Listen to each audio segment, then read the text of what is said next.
नमस्कार, ये आकाशवाणी चंडीगढ़ है। अब आप प्रतिका से प्रादेशिक समाचार सुनिए। पहले इस बुलेटिन के मुख्य समाचार। केंद्रीय शिक्षा मंत्री एवं हरियाणा चुनाव प्रभारी धर्मेंद्र प्रधान ने हरियाणा में एक बार फिर भारतीय जनता पार्टी की सरकार बनने का दावा किया और नायब सिंह को मुख्यमंत्री का चेहरा बताया। हरियाणा के पूर्व गृह मंत्री अनिल विज ने मुख्यमंत्री के पद के लिए दावा पेश करने का ऐलान किया। पूर्व सांसद एवं बीजेपी नेता अशोक तंवर ने अरविंद केजरीवाल के दिल्ली के मुख्यमंत्री पद से इस्तीफा दिए जाने की घोषणा पर कटाक्ष किया और कहा कि जेल जाने से पहले ही जनता ने फैसला कर दिया था। हरियाणा के मुख्य निर्वाचन अधिकारी पंकज अग्रवाल ने कहा कि विधानसभा चुनाव के लिए कल उम्मीदवारों की अंतिम सूची प्रकाशित की जाएगी और चुनाव चिन्ह आवंटित किए जाएंगे। और भारतीय सेना की पश्चिमी कमान ने आज अपना 78वां स्थापना दिवस मनाया। अब समाचार विस्तार से।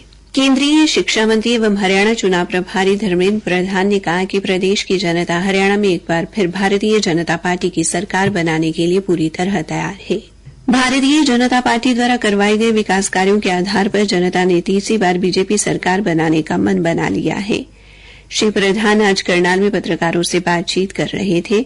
शिक्षा मंत्री ने कहा कि बीजेपी सरकार द्वारा पिछले 10 सालों में किसानों, महिलाओं, युवाओं के हित में कार्य किए गए हैं। प्रदेश का आर्थिक विकास हो या प्रदेश के वंचित वर्गों की बात हो, हर एक क्षेत्र में सरकार ने उल्लेखनीय कार्य किया है। हरियाणा सरकार ने प्रदेश में उत्पादित फसलों पर न्यूनतम समर्थन मूल्य दिया है। प्रदेश को भ्रष्टाचार मुक्त शासन दिया है। उन्होंने कहा कि युवाओं को बिना खर्ची व पर्ची के नौकरियां दी गई हैं। श्री प्रधान ने कहा कि वे विधानसभा चुनाव को लेकर प्रदेश में विभिन्न क्षेत्रों का दौरा कर रहे हैं। प्रत्येक विधानसभा क्षेत्र में कार्यकर्ताओं में भारी उत्साह है। विधानसभा चुनाव को लेकर राष्ट्रीय व प्रादेशिक नेतृत्व 90 की 90 विधानसभाओं में जाएंगे। एक प्रश्न के उत्तर में उन्होंने कहा कि विधानसभा चुनाव मुख्यमंत्री नायब सिंह के नेतृत्व में लड़ा जा रहा है और हरियाणा के मुख्यमंत्री का चेहरा नायब सिंह ही है। हरियाणा के पूर्व गृह मंत्री अनिल विज ने आज मुख्यमंत्री के पद के लिए दावा पेश करने का ऐलान किया। उन्होंने कहा कि उनसे पूरे हरियाणा के लोग पूछ रहे हैं कि सबसे वरिष्ठ होने के बावजूद वे मुख्यमंत्री क्यों नहीं बने। उन्होंने कहा कि लोगों की मांग और अपनी वरिष्ठता के दम पर मैं मुख्यमंत्री बनने का दावा पेश करूंगा। आगे पार्टी बनाती है या नहीं, ये पार्टी पर है। उन्होंने कहा कि अगर मुझे इस प्रदेश का मुख्यमंत्री बनाया गया तो वो हरियाणा की तकदीर और तस्वीर बदल देंगे। श्री विज आज अम्बाला छावनी में विधानसभा चुनाव के लिए अपने कामों और योजनाओं व परियोजनाओं के बारे में पत्रकारों से अपने रिपोर्ट कार्ड साझा कर रहे थे। श्री विज ने कहा कि अम्बाला छावनी की जनता ने मुझे 6 बार विधायक बनाया है और अब वो 7वीं बार चुनाव लड़ रहे हैं। उन्होंने कहा कि जब भी मौका मिला उन्होंने विपक्ष के तौर पर आवाज उठाने का काम किया है। आम आदमी पार्टी के राष्ट्रीय संयोजक अरविंद केजरीवाल ने दिल्ली के मुख्यमंत्री पद से इस्तीफा दिए जाने की घोषणा पर पूर्व सांसद व बीजेपी नेता अशोक तंवर ने कटाक्ष किया है। उन्होंने कहा कि जनता ने तो बहुत पहले ही फैसला कर दिया था जब वे जेल गए थे। अरविंद केजरीवाल को बहुत पहले ही मुख्यमंत्री पद छोड़ देना चाहिए था। उन्होंने कहा कि दिल्ली के लोगों ने भी शिक्षा, स्वास्थ्य और विकास का मॉडल देख लिया है। अशोक तंवर आज रोहतक में बीजेपी के मीडिया सेंटर में पत्रकारों से बातचीत कर रहे थे। उन्होंने लोकसभा में विपक्ष के नेता राहुल गांधी के अमेरिका में आरक्षण के बारे में दिए गए बयान की भी आलोचना की। उन्होंने कहा कि राहुल गांधी ने विदेशी धरती पर जाकर भारत को बदनाम करने का प्रयास किया है, जो चिंता का विषय है। इसी प्रकार लोकसभा चुनाव में देश की जनता को भ्रमित करने का प्रयास किया था। श्री तंवर ने हरियाणा में कांग्रेस के परिवारवाद की राजनीति को भी निशाने पर लिया। इसके अलावा उन्होंने प्रदेश के पूर्व गृह मंत्री अनिल विज के मुख्यमंत्री का दावा प्रस्तुत करने पर कहा कि बीजेपी में सबको अपनी बात रखने का अधिकार है। प्रादेशिक समाचार आकाशवाणी चंडीगढ़ से प्रसारित किए जा रहे हैं। कुरुक्षेत्र जिला पुलिस द्वारा विधानसभा चुनाव को लेकर थाना शाहबाद क्षेत्र में फ्लैग मार्च निकाला गया। पुलिस अधिकारियों के नेतृत्व में पुलिस टीम व केंद्रीय औद्योगिक सुरक्षा बल की टुकड़ी ने आम नागरिकों को शांतिपूर्ण, निष्पक्ष व स्वतंत्र रूप से चुनाव प्रक्रिया में पुलिस का सहयोग करने की अपील की। जनता से यह भी अपील की गई कि वो चुनाव के समय किसी भी असामाजिक तत्व के बहकावे में न आकर किसी भी प्रकार का लालच देने वालों की सूचना तुरंत अपने नजदीकी पुलिस स्टेशन, चौकी या पुलिस नियंत्रण कक्ष में दें। हरियाणा के मुख्य निर्वाचन अधिकारी पंकज अग्रवाल ने कहा कि उम्मीदवारों के नामांकन वापस लेने का कल अंतिम दिन है। इसके बाद सभी 90 विधानसभा क्षेत्रों के लिए चुनाव लड़ने वाले उम्मीदवारों की अंतिम सूची प्रकाशित की जाएगी तथा उसी दिन संबंधित निर्वाचन अधिकारियों द्वारा चुनाव चिन्ह आवंटित किए जाएंगे।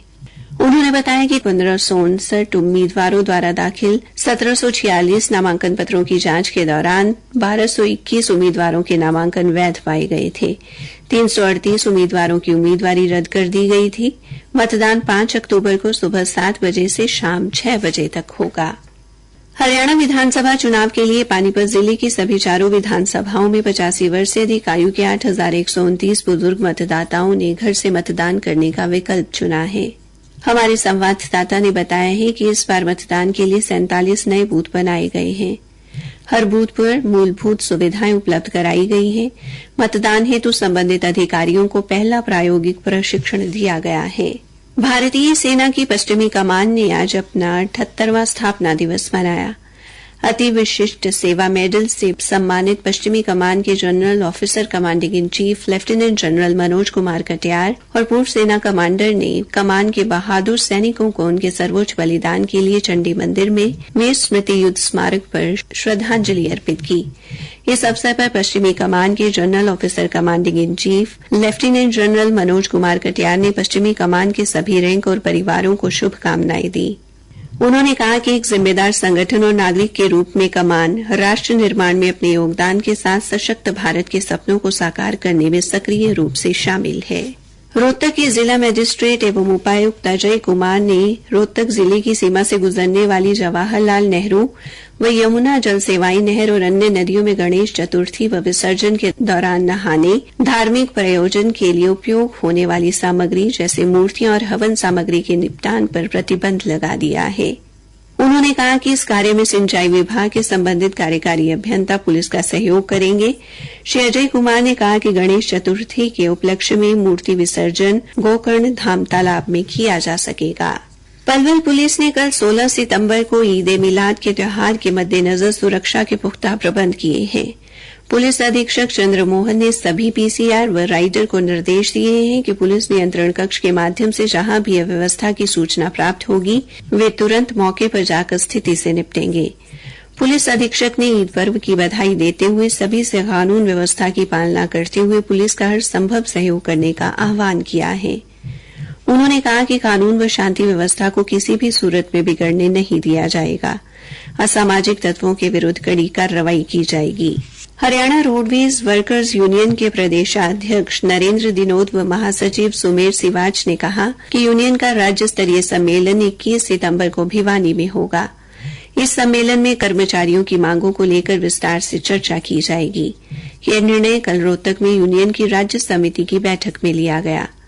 रोहतक में मीडिया को संबोधित करते हुए उन्होंने कहा कि विधानसभा चुनाव के मद्देनजर सभी राजनीतिक दलों के अध्यक्षों को ज्ञापन भी दिया जाएगा, जिसमें मांग की जाएगी कि सभी राजनीतिक दल चुनाव से पहले अपने घोषणा पत्र में स्पष्ट करें कि रोडवेज विभाग का निजीकरण बंद कर 10,000 नई सरकारी बस शामिल की जाएंगी। लिपिक चालक, परिचालक व अन्य कर्मचारियों के वेतन संशोधन के बारे में स्पष्ट करना होगा। इसके अलावा हरियाणा राज्य कौशल रोजगार निगम भंग कर सभी कर्मचारियों को नियमित करना होगा और खाली पड़े पदों पर नियमित भर्ती करनी होगी। अंत में मुख्य समाचार एक बार फिर। केंद्रीय शिक्षा मंत्री एवं हरियाणा चुनाव प्रभारी धर्मेंद्र प्रधान ने हरियाणा में एक बार फिर भारतीय जनता पार्टी की सरकार बनने का दावा किया और नायब सिंह को मुख्यमंत्री का चेहरा बताया। हरियाणा के पूर्व गृह मंत्री अनिल विज ने मुख्यमंत्री के पद के लिए दावा पेश करने का ऐलान किया।